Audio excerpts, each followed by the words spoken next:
Hi guys, how you doing? I'm Richard from Genki English and welcome to this second video in my teacher training course that's going to show you how you can take your lessons from where they are now to being super perfect classes full of angels, students of all ages who listen to what you say, pay attention, ask questions and become the perfect students that you want and deserve. So on the last video I went through the first few minutes of what I do with any lesson, some of the techniques I use to get the class started, to let the students know that this is something different, it's not a traditional type of class, we're going to be doing something cool here. And I showed you that in a video and we had so many comments on the video. So thank you everyone for all your comments. I'll just go through a few of them now. So we got so many comments on the blog, which is fantastic, thank you. Soson says, Richard, I love you, you're my Genki superhero, which is pretty cool. Katja said, hi, your training is the best investment I made in my post-college education. Wow, thank you. Andrea says, this video is really great and motivating, should be a must for all who are teaching a foreign language. Wow, thank you. And Louisa said, when I first started, I didn't really know how to make learning language fun until I listened to you and everything changed. Marie says, one word, epic. Thank you. And Marina says, the only thing I want to say is thank you. And thank you for everyone for all your comments on YouTube and on Facebook as well. We've had so many comments over there. Thank you. Cool, excellent, really good. Now, so today we're going to go a little bit deeper into this. So we've covered the first couple of minutes. As I say, if you've not watched that video yet, go back, watch the first video, it'll really help. That sets the basis for how we're going to start with the disciplining the class, getting the class under control and getting this attention. And today I'm going to show you two of my top discipline techniques. Because I know when I sent out a survey to the 17,000 of you who are going through my email course, the number one question was how to do discipline. So I'm going to show you the two techniques I use for all my classes. Whether I'm teaching small classes, big classes, kids, adults, whoever it is, I always do these. They're really good, but as I say yesterday, let's work with a clean slate. Just think, even if you're looking at them thinking, that won't work in my class, give it a try. I think you're going to be amazed by how well it does.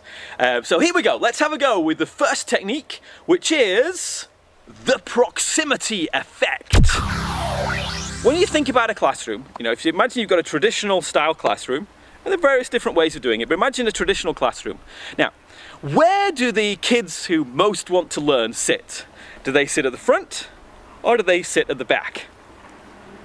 Yeah, they all sit at the front. And where are the kids who, we don't call them bad kids, remember, no such things as bad kids, but where are the kids who are maybe not quite so motivated yet? Where do those kids sit? Yeah, they all sit at the back. Now the reason is, why do they sit at the back?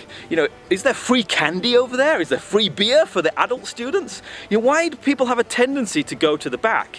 I mean, I know in my workshops, in my lessons, the people at the front are the ones who are going to ask lots of questions, be super keen. The ones at the back in my classes are usually the less shy people, the more shy people. They're shyer, so they want to go further away.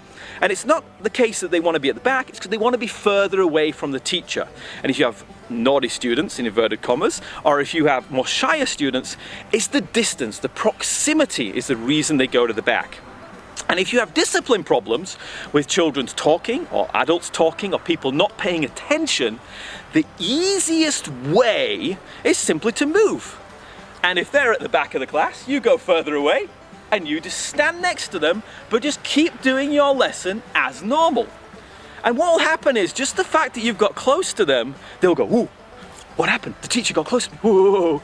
And then they will start paying attention and stop what they're doing. It's very subtle, it's very simple. Now some of you will think, oh, that can't possibly work, they'll keep going. No, they won't.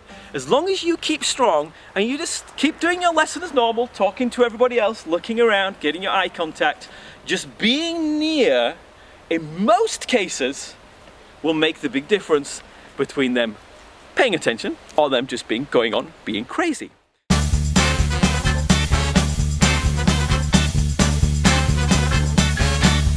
and we're here in beautiful Japan today. It's a little bit windy.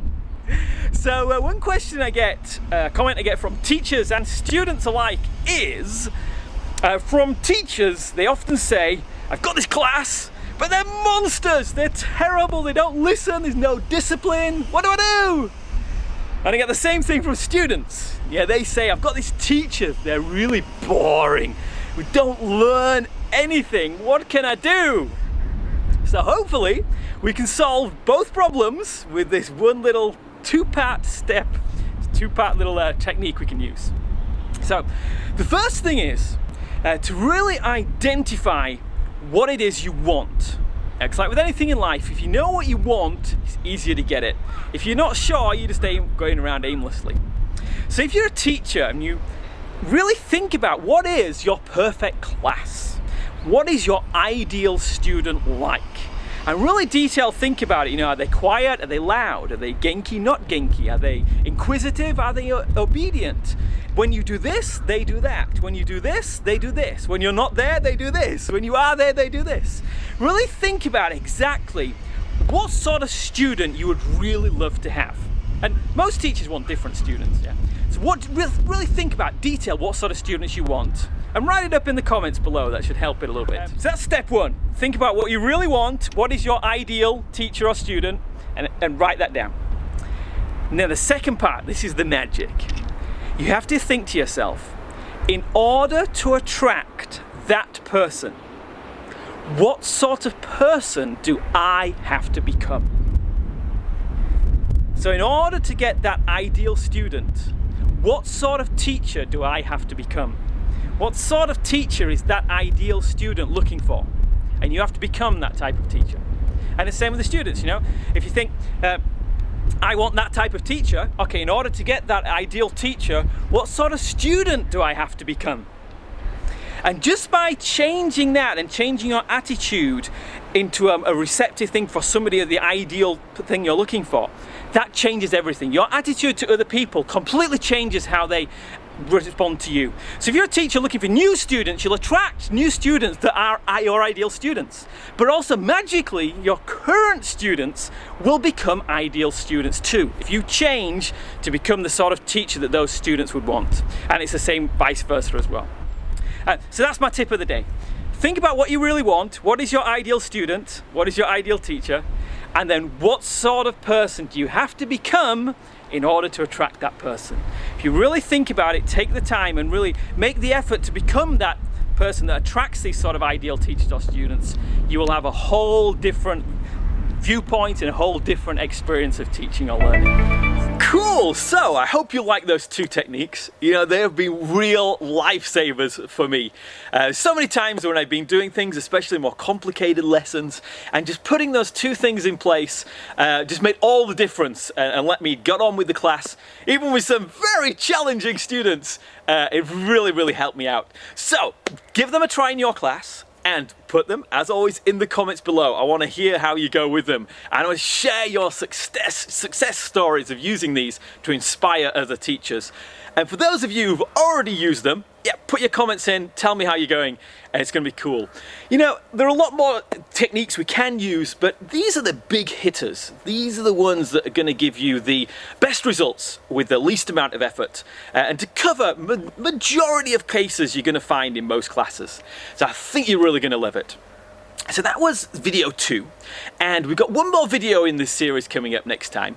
And so what we're going to do now is we're going to look at how you can keep this going throughout the coming weeks and months. Yeah, 'cause the first lesson is pretty easy. You're new, they're new. Once you set everything up, you know, you got all this stuff going. But then how do you keep this momentum going throughout the weeks and months and years so you can be one of those teachers that gets amazing results from the kids or the adult students really quickly? So that's what we're going to concentrate on in the next video. So keep an eye on your emails. As always, if you've got friends who might be interested, please feel free to share these videos with your friends. The more teachers who watch it, you know, the more motivated I get to make more for you. And of course, that means the more students we're helping around the world. It's all about sharing ideas, building this community where we're all helping each other. You know, I'm out here on a pretty freezing cold day in France, but I wanted to make these videos just to, you know, because a lot of you have been asking, and I wanted wanted to try and help you out so we can get your lessons a lot smoother and get you back to really enjoying teaching and loving what you do. So as I say, keep an eye out for lesson 3, video 3, which is coming up soon. And remember all the lessons from lesson 1. Keep positive. Remember, you are the superhero. Every class can become an amazing class just by using these few techniques we've introduced so far. And then in the next video, we're going to take it to a whole new level. I think you're going to love it. So I'm Richard from Genki English. Keep your comments coming below, and I'll see you very soon in the next video. Goodbye.